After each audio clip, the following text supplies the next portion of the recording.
Item ಯಾವುದೇ ಇರಲಿ try ಮಾಡಿ ಆಚಿ ಚಿಕನ್ ಮಸಾಲಾ. ಮುಂದಿನ ಸುದ್ದಿಯತ್ತ ಗಮನ ಕೊಡೋಣ. ರಾಜ್ಯ ಕಾಂಗ್ರೆಸ್ನಲ್ಲಿ ಇನ್ನೂ ಕೂಡ ಕುರ್ಚಿಗೆ ಸಂಬಂಧಪಟ್ಟಂತೆ ಸಿಎಂ ಕುರ್ಚಿಗೆ ಸಂಬಂಧಪಟ್ಟಂತೆ ಕದನ ನಿಂತಿಲ್ಲ.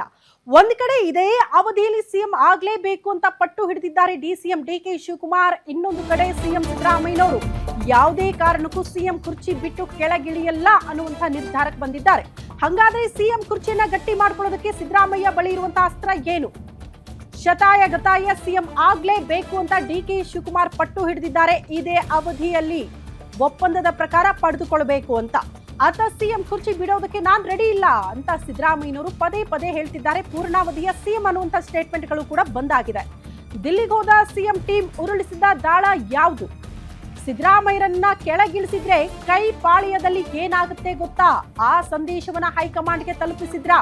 ಮುಂದಿನ ಚುನಾವಣೆ ಮೇಲಾಗೋ ಎಫೆಕ್ಟ್ ಎಂಥದ್ದು ಅನ್ನುವಂತಹ ವಿಚಾರಕ್ಕೆ ಸಂಬಂಧಪಟ್ಟಂತೆ ಆ ಸಂದೇಶವನ್ನ ಕೂಡ ಕಾಂಗ್ರೆಸ್ ಹೈಕಮಾಂಡ್ಗೆ ತಲುಪಿಸಿದ ರೀತಿಯಲ್ಲಿ ಕಾಣಿಸುತ್ತೆ. ಗ್ಯಾರಂಟಿ ನ್ಯೂಸ್ ನಲ್ಲಿ ಕುರ್ಚಿ ಫೈಟ್ ನ ಬಿಗ್ ಎಕ್ಸ್ಕ್ಲೂಸಿವ್ ಮಾಹಿತಿ. ಸಿದ್ದರಾಮಯ್ಯನವರು ಕೆಳಗಿಳಿತಾರಾ? ಡಿಸಿಎಂ ಅವರು ಸಿಎಂ ಆಗ್ತಾರಾ? ಈ ಪ್ರಶ್ನೆಗೆ ಉತ್ತರ ಇಲ್ಲಿದೆ. ಸಿದ್ದರಾಮಯ್ಯರನ್ನ ಮುಂದುವರಿಸುವುದಕ್ಕೆ ಸಿದ್ದರಾಮಯ್ಯನವರ ಟೀಮ್ ಇನ್ನಿಲ್ಲದ ಶತ ಪ್ರಯತ್ನ ಮಾಡ್ತಾ ಇದೆ. ಸತೀಶ್ ಜಾರಕಿಹೊಳಿ, KN ರಾಜಣ್ಣ ಅವರು ಮತ್ತೆ ಅಹಿಂದ ಅಸ್ತ್ರ ಪ್ರಯೋಗ ಮಾಡ್ತಿದ್ದಾರೆ ಸಿದ್ದರಾಮಯ್ಯನವರನ್ನ ಮುಂದುವರಿಸೋದಕ್ಕೆ. ಕಾಂಗ್ರೆಸ್ ಹೈಕಮಾಂಡ್ ಮುಂದೆ ಸಿದ್ದರಾಮಯ್ಯ ಟೀಮ್ ಅಹಿಂದ ದಾಳ ಉರುಳಿಸಿದೆ ಅನ್ನೋದರ ಡೀಟೇಲ್ ಸದ್ಯ ಸಿಗ್ತಾ ಇದೆ. ಸಿಎಂ ಬದಲಾಯಿಸಿದ್ರೆ ಅಹಿಂದ ನಾಯಕನಿಗೆ ಪಟ್ಟ ಕಟ್ಟಿ ಅನ್ನುವಂತಹ ವಿಚಾರವನ್ನ ಪ್ರಸ್ತಾಪ ಮಾಡಿದ್ದಾರಂತೆ. ಸಿದ್ದರಾಮಯ್ಯ ಬೆಂಬಲಿಗರಿಂದ ಖರ್ಗೆ ಮುಂದೆ ಬಿಗಿ ಪಟ್ಟು ಹಿಡಿಯಲಾಗಿದೆ ಅನ್ನೋದರ ಡೀಟೇಲ್ ಸದ್ಯ ಸಿಗ್ತಾ ಇದೆ. ಯಾಕಂದ್ರೆ ಸಿದ್ದರಾಮಯ್ಯನವರನ್ನ ಕೆಳಗಿಳಿಸಿದ್ರೆ ಪಕ್ಷಕ್ಕೆ ಡ್ಯಾಮೇಜ್, ಅಹಿಂದ ಮತಗಳು ಕಳೆದು ಹೋಗುತ್ತೆ ಕಾಂಗ್ರೆಸ್ನಿಂದ. ಅದನ್ನ ಭದ್ರಾ ಮಾಡ್ಕೊಳ್ಬೇಕು ಅಂದ್ರೆ ದಲಿತರಿಗೆ ಪಟ್ಟ ಕಟ್ಟಿ ಅನ್ನುವಂತ ಡಿಮ್ಯಾಂಡ್. ರಾಜ್ಯದಲ್ಲಿ ಸಿದ್ದು ನಾಯಕತ್ವ ಬದಲಾದ್ರೆ ಕಾಂಗ್ರೆಸ್ಗೆ ಅತಿ ದೊಡ್ಡ ಎಫೆಕ್ಟ್ ಬೀಳುತ್ತೆ. 2028ರ ಚುನಾವಣೆ ಗಮನದಲ್ಲಿಟ್ಕೊಂಡು ತೀರ್ಮಾನವನ್ನ ತೆಗೆದುಕೊಳ್ಳಬೇಕು ಅಂತ KN ರಾಜಣ್ಣ, ಸತೀಶ್ ಜಾರಕಿಹೊಳಿ ಡಿಮ್ಯಾಂಡ್ ಇಟ್ಟಿದ್ದಾರಂತೆ. ಅಹಿಂದ ಮತ ಗಟ್ಟಿ ಮಾಡ್ಬೇಕಂದ್ರೆ ಅಹಿಂದ ವರ್ಗಕ್ಕೇನೆ ನೀವು ಮತ್ತೆ ಅವಕಾಶವನ್ನ ಕೊಡಬೇಕಾಗತ್ತೆ. ಹೈಕಮಾಂಡ್ ಮುಂದೆ ಬೇಡಿಕೆ ಇಟ್ಟಿದೆ ಸಿದ್ದರಾಮಯ್ಯನವರ ಬಣ, ಆಪ್ತ ಬಳಗ. ಸತೀಶ್ ಜಾರಕಿಹೊಳಿ, KN ರಾಜಣ್ಣ ಅವರು ಇದ್ರೆ ಸಿದ್ದರಾಮಯ್ಯನವ್ರನ್ನ ಮುಂದುವರಿಸಿ, ಆಗ ಅಹಿಂದ ಮತಗಳು ಕೂಡ ಕಾಂಗ್ರೆಸ್ನಲ್ಲೇ ಇರುತ್ತೆ. ಇಲ್ಲ ನೀವು ಸಿದ್ದರಾಮಯ್ಯನವ್ರನ್ನ ಕೆಳಗಿಳಿಸಲೇಬೇಕು ಅಂತ ನಿರ್ಧಾರ ಮಾಡಿದ್ರೆ ಇನ್ನೊಬ್ಬ ಅಹಿಂದ ನಾಯಕನಿಗೆ ನೀವು ಪಟ್ಟ ಕಟ್ಟಬೇಕು, ದಲಿತರಿಗೆ ಒಂದು ಅವಕಾಶ ಮಾಡಿಕೊಡಿ ಅಂದಾಗ ಮಾತ್ರ ಮುಂದಿನ ಚುನಾವಣೆಯಲ್ಲಿ ನಾವು ಗೆಲ್ಲೋದಕ್ಕೆ ಸಾಧ್ಯ. ಕಾಂಗ್ರೆಸ್ಗೆ ಡ್ಯಾಮೇಜ್ ಆಗದೆ ಇರೋ ರೀತಿಯಲ್ಲಿ ನೋಡ್ಕೊಳ್ಬಹುದು, ಅಹಿಂದ ಮತಗಳನ್ನ ನಾವೇ ಉಳಿಸ್ಕೊಳ್ಬಹುದು ಅನ್ನುವಂತ ಸಂದೇಶವನ್ನ ಹೈಕಮಾಂಡ್ ಮುಂದೆ ಇಟ್ಟಿದ್ದಾರೆ ಅನ್ನೋದ್ರ ಇನ್ಸೈಡ್ ಮಾಹಿತಿ ಸಿಗ್ತಾ ಇದೆ.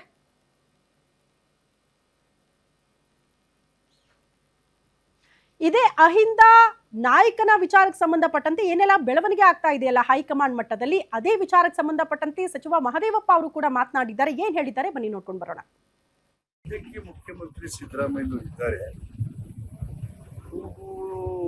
ಇನ್ನೂ ಮುಟ್ಟಿಲ್ಲ. ಸಿದ್ದರಾಮಯ್ಯವರು ಅಧಿಕಾರದಲ್ಲಿ ಮುಖ್ಯಮಂತ್ರಿ ಇರೋದ್ರಿಂದ ಮುಂದೆ ದಲಿತ ಮುಖ್ಯಮಂತ್ರಿ ಆಗ್ಬಾರ್ದು ಅಂತ ಹೇಳಲ್ಲ, ಆಗ್ಬೇಕು ಅಂತ ರಾಜ್ಯದಲ್ಲಿ ಅದಕ್ಕೆ ಅವಕಾಶಗಳು ಸನ್ನಿವೇಶ ಬರಬೇಕು. ಕಾಂಗ್ರೆಸ್ ಹೈಕಮಾಂಡ್ನಿಂದ ಹಿಡಿದು ಸಿದ್ದರಾಮಯ್ಯರಿಂದ ಹಿಡಿದು ಎಲ್ಲರೂ ಸೇರಿ ಸೂಕ್ತವಾದಂಥ ದಲಿತ ನಾಯಕರನ್ನ ಒಂದಿನ ರಾಜ್ಯದ ಮುಖ್ಯಮಂತ್ರಿಯಾಗಿ ಕೂರಿಸಬೇಕು. ಅದು ಎಲ್ಲರ ಆಸೆ. ಮತ್ತು ದಲಿತರು ಗಣನೀಯ ಪ್ರಮಾಣದಲ್ಲಿ ಕರ್ನಾಟಕದಲ್ಲಿ ಸದಾ ಅವರು ಕಾಂಗ್ರೆಸ್ಗೆ ಬೆನ್ನೆಲುಬಾಗಿ ನಿಂತಿದ್ದಾರೆ. ದಲಿತರು ಓಟ್ ಕೊಟ್ಟು ಅವ್ರ ನಾಯಕರು ಸುಮ್ಮನೆ ಇದ್ದು ಬೇರೆಯವರು ಮುಖ್ಯಮಂತ್ರಿ ಆಗಬೇಕು ಅನ್ನೋದು ಚರ್ಚೆಗಳು ನಡೆಯುವಾಗ ದಲಿತರು ಒಂದ್ಸಾರಿ ಮುಖ್ಯಮಂತ್ರಿ ಆಗಬೇಕು. ಅದು ಹೈಕಮಾಂಡ್ನ ಗಮನದಲ್ಲಿ ಇಟ್ಕೊಂಡಿದೆ. ಮುಖ್ಯಮಂತ್ರಿಗಳು ಅವರು ಇದ್ದಾರೆ, ಸಿದ್ದರಾಮಯ್ಯ ಇನ್ನೂ ತನಕ ಅವರೇ ಮುಖ್ಯಮಂತ್ರಿ. ನಂತರ ದಿನಗಳಲ್ಲಿ ಎಲ್ಲರೂ ಸೇರಿ ದಲಿತರನ್ನ ಮುಖ್ಯಮಂತ್ರಿ ಮಾಡಬೇಕು. ಅದು ಗೊಂದಲಾಗಬಾರ್ದು, ಮುಜುಗರಾಗಬಾರ್ದು. ಮುಂದಿನ ಅವಧಿಗೆ ದಲಿತ ಸಿಎಂ ಕೂಗು, ಅದು ಈ ಕೂಗೆಲ್ಲ ಹೈಕಮಾಂಡ್ ಗೊತ್ತಿದೆ. ಈ ಬಗ್ಗೆ ಮತ್ತಷ್ಟು ಡೀಟೇಲ್ಸ್ ಅನ್ನ ಕೊಡೋದಕ್ಕೆ political bureau head Maruti Pavagada ನೇರ ಸಂಪರ್ಕದಲ್ಲಿ ಜಾಯಿನ್ ಆಗ್ತಿದ್ದಾರೆ ನ್ಯೂಸ್ ರೂಮ್ ಇಂದ. ಮಾರುತಿ, ಒನ್ಸ್ ಅಗೇನ್ ದಲಿತ ಸಿಎಂ ಅನ್ನುವಂತ ಕೂಗನ್ನ ಹೈಕಮಾಂಡ್ಗೆ ತಲುಪಿಸುವಲ್ಲಿ ಸಿದ್ದರಾಮಯ್ಯನವರ ಬಣ ಯಶಸ್ವಿಯಾಗಿದೆ. ಹೈಕಮಾಂಡ್ ಇದಕ್ಕೆ ಯಾವ ರೀತಿಯ ಸ್ಟ್ಯಾಂಡ್ ತೆಗೆದುಕೊಳ್ಳಬಹುದು ಅಂತ ಇವ್ರು ಹೇಳಿದ ತಕ್ಷಣ ಒಪ್ಪಿಕೊಳ್ಳುವ ಮನಸ್ಥಿತಿ ಇದೆಯಾ, ಪರಿಸ್ಥಿತಿ ಇದೆಯಾ ಕಾಂಗ್ರೆಸ್ ಪಾಳ್ಯದಲ್ಲಿ? ಡಿಕೆ ಶಿವಕುಮಾರ್ ಅವರು ಸೈಲೆಂಟ್ ಆಗಿರ್ತಾರ ಈ ಬೆಳವಣಿಗೆಯಿಂದ? ಈ ಪ್ರಶ್ನೆ ಇದೆ. ಶ್ರುತಿ, ರಾಜ್ಯ ಕಾಂಗ್ರೆಸ್ಸಲ್ಲಿ ಪ್ರತಿದಿನವೂ ಕೂಡ ಚರ್ಚೆ ಆಗ್ತಾ ಇರುವಂಥದ್ದು ಮುಖ್ಯಮಂತ್ರಿ ಬದಲಾವಣೆ ಆಗಬೇಕಾ ಇಲ್ಲ ಮುಖ್ಯಮಂತ್ರಿ ಸಿದ್ದರಾಮಯ್ಯ ಅವರೇ ಮುಂದುವರಿಬೇಕಾ ಅಂತ. ಹೀಗಾಗಿ ಇಬ್ಬರ ನಾಯಕರು ಕೂಡ ತಮ್ಮದೇ ಆದಂತಹ ಒಂದು ರೀತಿಯಲ್ಲಿ ತಮ್ಮ ಬತ್ತಳಿಕೆಯಲ್ಲಿರುವಂತಹ ಹಲವು ಅಸ್ತ್ರಗಳನ್ನು ಕಾಂಗ್ರೆಸ್ ಹೈಕಮಾಂಡ್ ಮುಂದೆ ಬಳಸುವಂಥ ಒಂದು ಕೆಲಸವನ್ನು ಮಾಡ್ತಾ ಇದ್ದಾರೆ. ಹಿಂದೆ ಡಿ ಕೆ ಶಿವಕುಮಾರ್ ಅವರು ಪದೇ ಪದೇ ಕಾಂಗ್ರೆಸ್ ಹೈಕಮಾಂಡ್ ನಾಯಕರನ್ನು ಭೇಟಿ ಮಾಡಿದರು. ಅದರಲ್ಲೂ ಕಳೆದ ವಾರ ಅಸ್ಸಾಂ ಚುನಾವಣಾ ಉಸ್ತುವಾರಿಯಾಗಿ ಅಲ್ಲಿಗೆ ಹೋಗಿದ್ದಂಥ ಒಂದು ಸಂದರ್ಭದಲ್ಲಿ 3-4 ದಿನಗಳ ಕಾಲ ಪ್ರಿಯಾಂಕಾ ಗಾಂಧಿ ಅವರ ಮುಂದೆ ಇದೇ ವಿಚಾರವನ್ನು ಪ್ರಸ್ತಾಪ ಮಾಡಿದರು. ಈಗ ರಾಹುಲ್ ಗಾಂಧಿ ಅವರನ್ನು ಮನವೊಲಿಕೆ ಮಾಡಿದೆ. ಆದರೆ ಡಿ ಕೆ ಶಿವಕುಮಾರ್ ಅವರು ಯಾವುದೇ ಕ್ಷಣದಲ್ಲಿ ಯಾವುದೇ ದಿನ ಮುಖ್ಯಮಂತ್ರಿ ಆಗ್ಬೋದು. ಹೀಗಾಗಿ ಏನೆಲ್ಲ ಕಸರತ್ತುಗಳನ್ನು ಮಾಡಬೇಕೋ ಆ ಕಸರತ್ತುಗಳನ್ನು ಮಾಡುವಂಥ ಒಂದು ಕೆಲಸ ಡಿ ಕೆ ಶಿವಕುಮಾರ್ ಅವರು ಮಾಡ್ತಾ ಇದ್ದಾರೆ. ಆದರೆ ಈ ಅವಧಿ ಕಂಪ್ಲೀಟ್ ಸಿದ್ದರಾಮಯ್ಯವರೇ ಮಾಡಬೇಕು ಅನ್ನುವಂಥ ಒಂದು ವಾದವೂ ಕೂಡ ಸಿದ್ದರಾಮಯ್ಯವರ ಬಣದಲ್ಲಿ ಇದೆ. ಹೀಗಾಗಿ ಮೊನ್ನೆ ಮಲ್ಲಿಕಾರ್ಜುನ ಖರ್ಗೆ ಅವರನ್ನು ಭೇಟಿ ಮಾಡಿದಂತಹ ರಾಜಣ್ಣ ಮತ್ತು ಸತೀಶ್ ಜಾರಕಿಹೊಳಿ ಇಬ್ಬರೂ ಕೂಡ ಮತ್ತೆ ಅವ್ರ ಮುಂದೆ ಅಹಿಂದ ಅಸ್ತ್ರವನ್ನು ಪ್ರಯೋಗ ಮಾಡುವಂಥ ಒಂದು ಕೆಲಸವನ್ನು ಮಾಡಿದ್ದಾರೆ.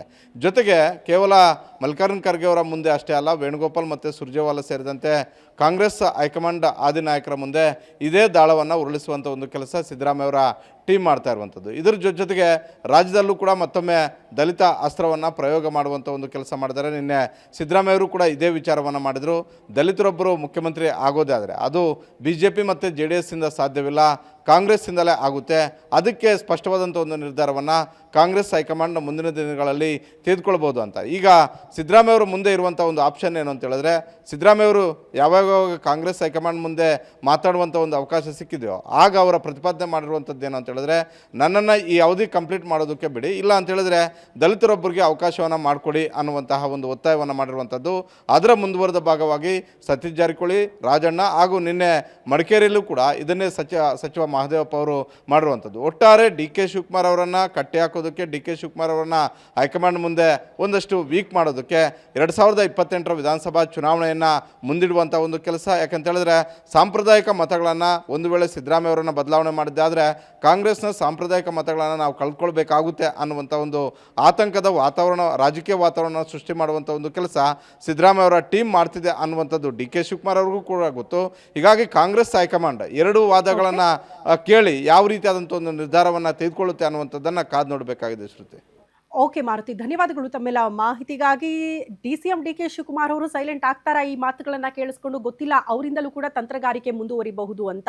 ನಿಮ್ಮೂರಿನಿಂದ ವಿಶ್ವ ಮಟ್ಟದವರೆಗೆ ರಾಜಕೀಯ, ಸಿನಿಮಾ, ಸ್ಪೋರ್ಟ್ಸ್ ಯಾವ ಸುದ್ದಿಯೂ ಮಿಸ್ ಆಗಲ್ಲ. ಬರೀ ಸುದ್ದಿ ಅಷ್ಟೇ ಅಲ್ಲ, ಜೊತೆಯಲ್ಲೇ ಇರುತ್ತೆ ವಿಶ್ಲೇಷಣೆ. ಗ್ಯಾರಂಟಿ ನ್ಯೂಸ್ ನ ಸಬ್ಸ್ಕ್ರೈಬ್ ಮಾಡಿ, ಫಾಲೋ ಮಾಡಿ, ಕ್ಷಣ ಕ್ಷಣದ ಅಪ್ಡೇಟ್ಸ್ ಪಡೆಯಿರಿ.